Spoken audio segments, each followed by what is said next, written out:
Ndị be anyị ekenekwanụ m unu. Asị m ka ọ mara na anyị na mma. Anyị sị ka nke onye chikwado ya zelụ. Ya dịka o si dị ya bụ Eastern News 24 ka anyị si were wetara ya bụ ozi n'ụbọchị uhuruchi nke taa n'iru akwụkwọ. Ebife bụ gbasara maka ebife na-eme na Old Eastern Region and ife na-eme n'obodo anyị nọ n'ime ya. Ya dịka o si dị, ozi a wetara n'ụbọchị nke taa bụ according to the activist wetara ya bụ ozi. As he quote, breaking news. Finally, Biafra Liberation Army commanders react to Donald Trump threat to invade Nigeria on ongoing genocide against the indigenous people as Fulani leaders on the lawn. Hear the news in details. Alright, this update will according to the Biafran activist with the Yabozi, Nirokwono Boss Uruchinketa, because Katonchina Grea Bozi, Diko Hanuju. Over to you, sir. And I want to actually enjoin journalists to go to all military formations across the country on Friday by 1 o'clock.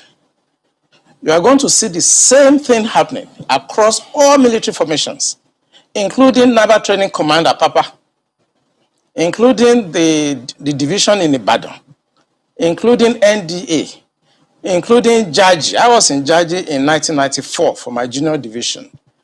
And every Friday, our gate is thrown open. And everybody comes in to pray in our mosques. Even though they have their mosque outside. If you go to defense headquarters, I serve at defense headquarters as the Deputy Director, Defense Administration between 2015 and 2017. Throughout my 2 years at defense headquarters, I received visitors only twice because of the strict security architectures at the defense headquarters. But every Friday, the gate of defense headquarters is thrown wide open for everybody to come in and do Jumat. That is the time the terrorists have the time to profile our security environment. Has that always been the case? It has always been the case. I've served the military intelligence for the past 35 years. It has always been the case. Our problem is religion and socio-cultural. I mean, people will expect me to come here and start talking about kinetics, about operation and so on. I've been an operational commander all my life. I've commanded warships, I've commanded troops, I've commanded men outside Nigeria and so on. But I'm not going to come to your station to discuss kinetics. The problem is not kinetics. In 2017, 2016, I'm always a member of the Security and Intelligence Brief at the Defense Headquarters. I told them, General Lawrence Shakin then, that the challenge we have in this country cannot be solved the same way we solved the problem of Niger Delta.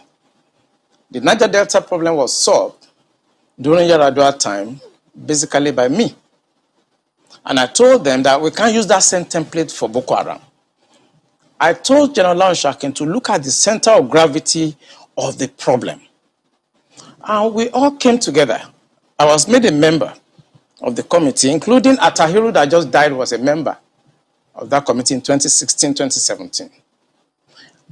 And we came to a conclusion after several arguments. The arguments were three. To identify the center of gravity of the problem, one group said it is the fighters, the Boko Haram fighters are the center of gravity, so we should go after them. Another group said the center of gravity of Boko Haram is Abubakar Shekau. So if you go after Abubakar Shekau, then the problem of Boko Haram will be solved. I took exception to the group. I said that is not the center of gravity of the problem of Boko Haram insurgency that we were having between that 2012 and 2017. And General Lawrence Shakin asked me, allow me, why are you giving problem? What is the problem? Give us the answer. And I told General Shakin that if I tell you the answer, you're not going to be able to solve the problem. He said, what is the problem? I said, the center of gravity of Boko Haram and insurgency in Nigeria are the sponsors of that program. It was beyond us. Because job we need to do is kinetics, fight, destroy places, resolve issues. Yeah. But we cannot resolve issue of sponsors of Boko Haram that were in Buhari's government, that we know them. When you say we, who I was in the military intelligence. Okay. And the defense headquarters staff that I work with, they know. And that was why we couldn't pursue that aspect that could have resolved that problem. Because you need to arrest people. And recently, 400 people were gathered as sponsors of Boko Haram. Why is it that Buhari government has refused to try them? So the government knows sponsors of Boko Haram? Of course, it's in the news. In April this year, the government said they have arrested 400 Bureau de Change related people that were sponsoring Boko Haram. They told us. And Abu Dhabi also helped us to arrest few Nigerians. Tried them. We know them. Why can't this government, if not that they are partisan and they are actually part of the charade that is going on, why can't they bring those people out for trial? So the Bureau de Change operators on the one hand, but you particularly said people in government. Are those part of the Bureau de Change, or those people that you say are in government are still there, government is aware, and government is condoning them? The people I mentioned that are in government are not these ones they just arrested. You remember this Boko Haram issue started since 2012. Yeah. And I was in the military intelligence that time. We arrested those people. It is my organization that actually conducts interrogation and interview. And they mention names. I mean, I can't come on the air and start mentioning names of people that are presently in government now that I know. Presently in government. That the boys that we arrested mentioned. Some of them are governors now. Some of them are in the Senate. Some of them are in Aso Rock. Why should a government try to cause this kind of embarrassment and insecurity to the sense of what happened yesterday? And the solution I gave them in 2017, because when I identified the center of gravity for General Shocking, and they couldn't pursue it, because some of them were ministers. And what I'm saying now, the Department of State Services are listening to me. They know them. Yeah, Commodore. So the solution I gave them was that if we can't pursue the policy strategic level, because the people that we need to talk to are also, going to be difficult to deal with. I said what they should do now is to conduct two things. We should buy blimps. The blimps are not UAVs. They are not drones. Blimps are equipment that can fly up to 10,000 feet, 30,000 feet, static if you want, mobile if you want, and they carry a lot of payload. We saw them in Afghanistan. We saw them in Kenya. This will be something that can give us real-time intelligence. And we can know where these bandits or terrorists, where they emanate from, when they finish operations as they've done, where they go back to. Okay. Well, they did not buy this equipment up to now. Okay, you said quite a number of things. Let's pick up on some of them and see if we could make some, if you could shed some further light on some of them. Since 2012, I mean, you've been in operation, as you said, ever since that time. You questioned several people. Some people were identified at that time. Did the government at that time try any of them? Or were any of them also in government at the time?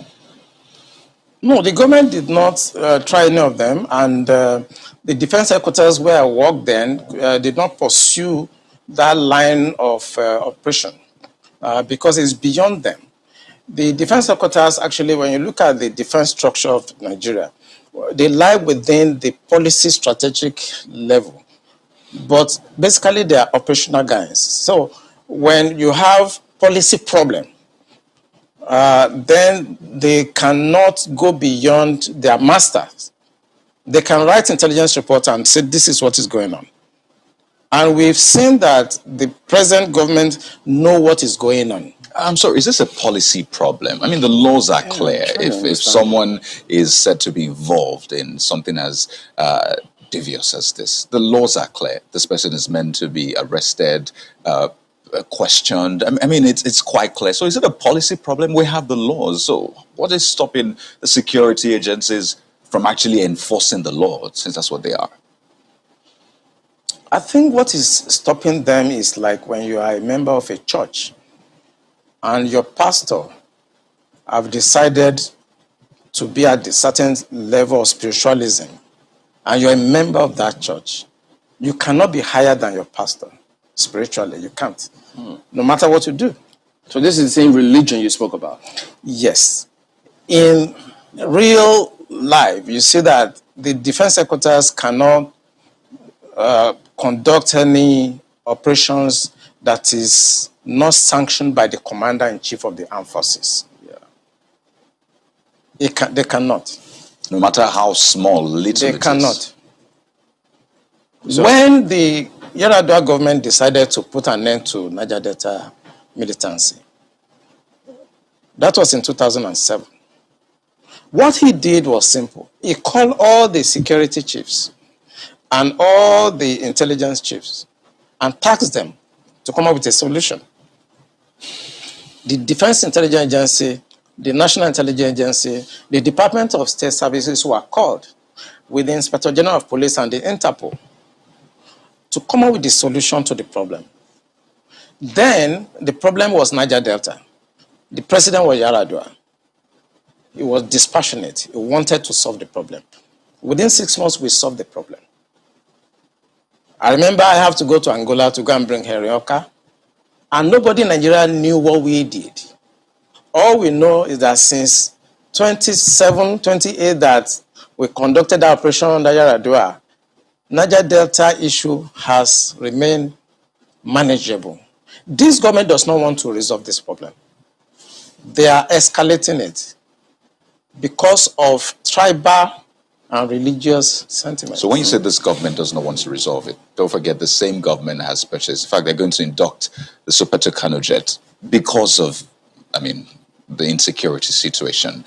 They have, the president has had to change guards, as it were, as a result of people's clamor. I imagine if that was not in the thinking, why would you go that length to make some of the, you know, some of the pronouncements, the meetings that have happened, the purchase, the change of guard and the rest? Why would they do all that if they don't want to sort this? Because that is not the solution. What you just mentioned is not the solution. When you have a problem at policy level, strategic level, operational level, when you have a problem, what you need to do is to identify the center of gravity of that problem and attack it. That's what you do. What they are doing is not attacking the center of gravity of the problem of Boko Haram and insurgency. So if the president is buying Super Tucano, is changing service chiefs, that is not the solution. We are looking at the wrong side. It's not kinetic. It's politics. Are you ruling out kinetic altogether? I can't rule out kinetic because so it's a spectrum. It's a spectrum, you know, so you can't rule out something. But the center of gravity is what they should look at. And what is it? I'm saying it on this channel. It is the sponsor of Boko Haram and bandits. And speaking about the sponsors, you know, when you say the DSS, and yeah, they could be listening to you, but so they profile, part of their responsibility is to profile all of these persons before they either vie for elections or before, excuse me, they are nominated for any of these positions. Doesn't that happen? Don't they get intel and say, look, this and this is what we found, and then we don't think that this should proceed further? Doesn't that happen? It does. You know, when I worked with the DSS in 2007, because when Yar'Adua approved the operational order that we did, we now have to work together as a team. He actually forced all of us to sit down together and work together.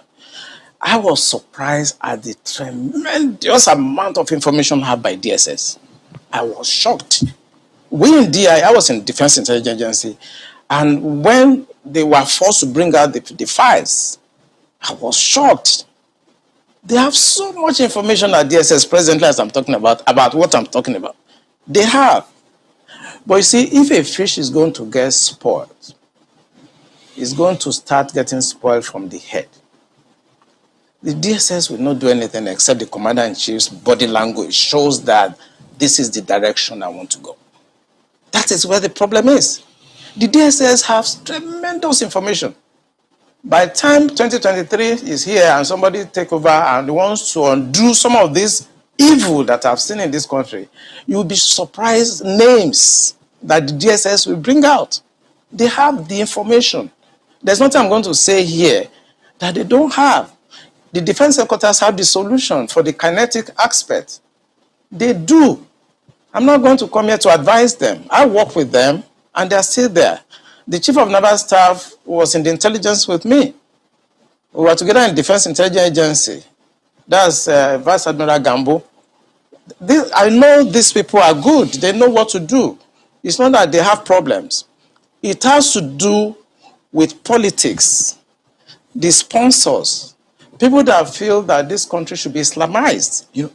Assuming but not conceding that, that all of this is the case. So what is the end game? Because I imagine as a strategist, that's what you think about. So these things are happening. What is the end game? So why will this be allowed to fester? For what purpose? The end game for them, because normally when you want to look at this type of challenges, what you do is that you go through what we call the intelligence circle. Okay? When you do the processing and you do the analysis before dissemination point, you discover that the end game for them is to just turn this country into like a Taliban type of country. And it's a mindset. And anything goes. In other words, 10% casualties, 20% casualties is allowed in trying to achieve the end game of Islamizing this country. That's for the terrorists, the bandits. It's not for the terrorists and the bandits, for the sponsors. Because I told you, and I will repeat on this channel, the sponsors of Boko Haram and the bandits are the problems. And defense headquarters, the army headquarters, the naval headquarters, the air force cannot do anything about that. Buhari has to do something about that. The Interpol has the list of those people that are sponsoring Boko Haram. I work with Interpol. They should ask. If they don't know, they should ask. The government of Dubai, they have the list of those people. During the trial of those people that were caught, names were mentioned. They have the list. The government also told us that they've arrested 400 sponsors of Boko Haram. Why should a government not try those people and bring peace and harmony and safety to this nation? Why won't a government do that? Those people that are going to harass cadets and officers in NDA, they live around the place. I know NDA very well. I was in Georgia, I was in NDA as young officers, and I know the area very well. They live around the place. So why can't you put up a blimp that can see what they are doing in real time and eliminate them? Why won't you do that? In fact, there were more details saying that some persons slept up, but we'll come to that hopefully. Markwa has got some questions for you. Markwa, go ahead, please. Thank you, Chamberlain. Much as we're looking at it looks like we're looking at the remote causes. The immediate causes, I think, is what is worrying a lot of people in terms of the significance of the attack. For some people, they're wondering, what do you think were the bandits trying to pass home a message when they chose the National Defense Academy as the area of the attack? I mean, as the area they decided to attack? Because normally people know that military installations, for instance, if you were to, I mean, you've talked about how the military institutions are usually open to the public on Fridays. There'll be questions as to this attack did not happen on a Friday. It happened on a Tuesday. So the guards were supposed to have been up So there'll be questions as to what happened, how was the perimeter breached, what about the guards that are usually mounted on, watchtowers? What were they doing? Were they asleep? There'll be areas where there are CCTV cameras. What happened in those areas as well? There are huge questions around around that. And then the significance. What gave these bandits the audacity, the temerity to be able to say, this is going to be the area we want to attack today? Do you have any questions roaming in your head in terms of, what were they trying to really achieve beyond? Because some people say this is not about ransom. Maybe they want to take a ransom, yes, maybe. But it looks like they were trying to send home a message. Yeah, thank you, Makwe. You just got it right. They just want to send a message. And this is what terrorists do. And what the Buhari government should do is to tag these people as terrorists. What they want to do is to send a message to create fear and to show the military that we can come for you and there's nothing you can do. You may not know, I don't know whether it's out in the news, that the major has been killed. Belongs to some groups, and I know about 3 hours ago, his body was found. He has been killed. So it's not about ransom. I just want to confirm to Makwe that she is right.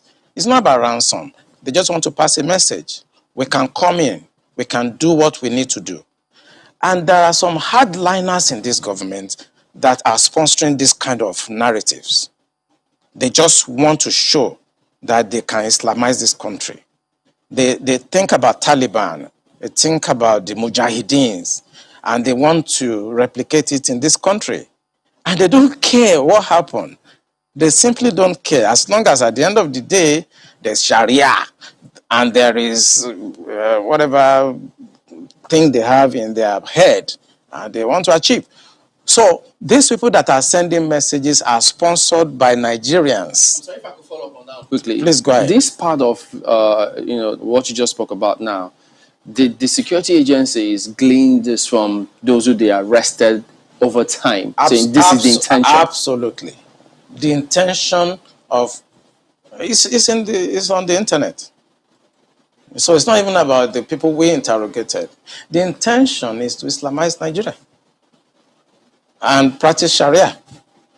And it doesn't matter if some people die. It doesn't matter if you're embarrassed. It doesn't matter if our economy has generated. Look at the interest rate.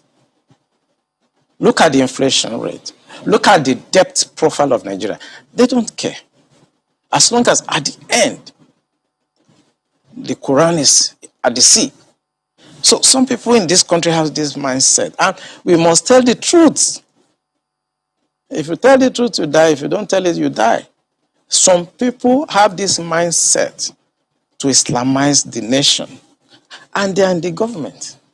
And people know them. The DSS know them. The NIA know them. The DIA knows them. Because it is the DIA that conducted the operations, that arrested these sponsors. So they know them. Why is the government, the commander-in-chief of the armed forces? The general area of Afaka, where where the NDA is cited, is no stranger to this sort of attacks. Before now, I mean, a few other institutions around the Defense Academy have also been attacked. Talking about the Institute of Agriculture and forestry, mechanized division, something to that effect. I can't remember the exact name of the institution now, but we do know that they have been around this area. Now, I'm looking at the front page of Daily Trust newspapers, and they have this: why NDA security was compromised. And the first writer says, bandits leave peacefully. Peacefully is in parenthesis, near academy. There have been questions before now that sometimes, this happened in Jos, around Rukuba, that, oh, there were attacks happening in the neighboring area, and that the military institutions did nothing. The same thing happened when there were attacks on the airport, residential area in Kaduna. Oh, that was very close to the Defense Academy. They did nothing. Oh, they attacked the forestry school in Kaduna. They did nothing. Now they have finally come for them. But the talk is that these people have been there all along. They never went anywhere. The bandits who perpetrated this attack have been there all along. Does the military really need, I mean, if this is something that is of concern to the security agencies, because it was only a matter of time from what it would seem that we're reading that these attacks were going to happen, it didn't really need to wait this long before they took action against people they knew were a security threat to not just them, but also the people around their environment. Yeah, Makwe, I may also shock you that some cadets have been abducted before now. And when they took these cadets away, and they demanded for ransom, as low as 400,000 naira at that time, the cadets were released after the ransom were paid.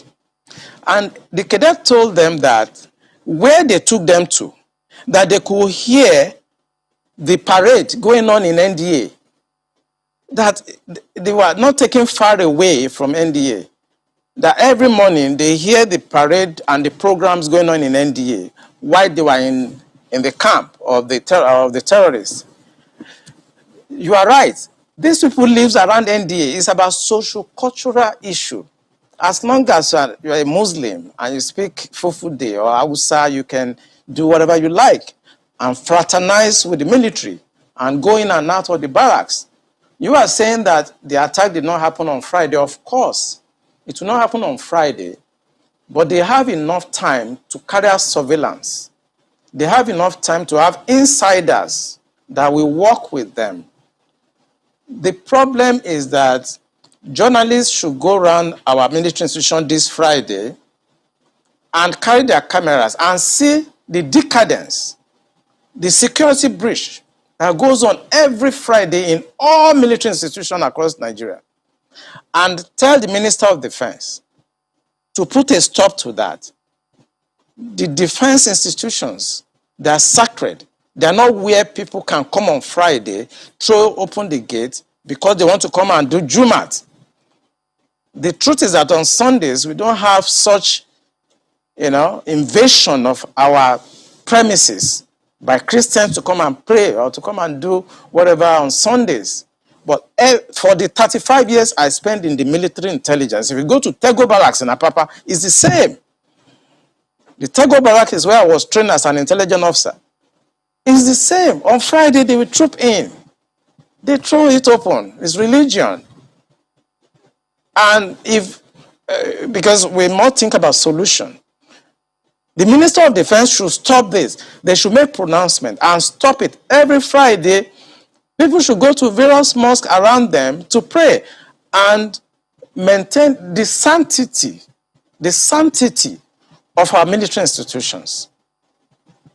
That's what I wanted to know if this has been an issue before now. I mean, has this been anything that, the people at the top in the military have found as a source of concern? Let me raise an instance. For instance, we know that at almost every security institution, even on the roads here in Abuja, before you can enter the same road that leads to any military institution is divided in two. There are huge barricades to prevent anybody from just entering, so to speak. This became a source of concern for the military in terms, especially after the attacks on the police headquarters. Has this been a source of concern for for the top brass of the military to say, hey, look, if we're taking these steps to put barricades, then this is also going to be a source of concern for us. What can we do about it? Have they elevated this discussion? At Defense Headquarters, every Monday, Even if you go this Monday coming, you will see they are always there to discuss intelligence and security brief. We discuss all topics there, including the issue of Muslims gathering every weekend. All those barriers you see at defense headquarters. And that's why I'm talking to the media. They should go there on Friday. The barrier is no longer there. It's open because it is Jumat. And this is when they come to carry out surveillance. If you look at what happened in Mogadishu Barrack, it was the same. That was the time they went there and blasted the place and killed a lot of people. It's these same people that are allowed to have access on Fridays and become members of the mess because they are, it's a social cultural issue. So I think we should begin to look, the Minister of Defense should put an end to this because for 35 years of my stay in the military intelligence, it has been the case. Both naval institution, Air Force institution, Army institutions, even the Department of State Services. Once it's Friday, the gates are thrown open and people come from outside and there'll be no space. They'll be all over. If you go to Defense Secretary on Friday, this Friday, you see them littered everywhere.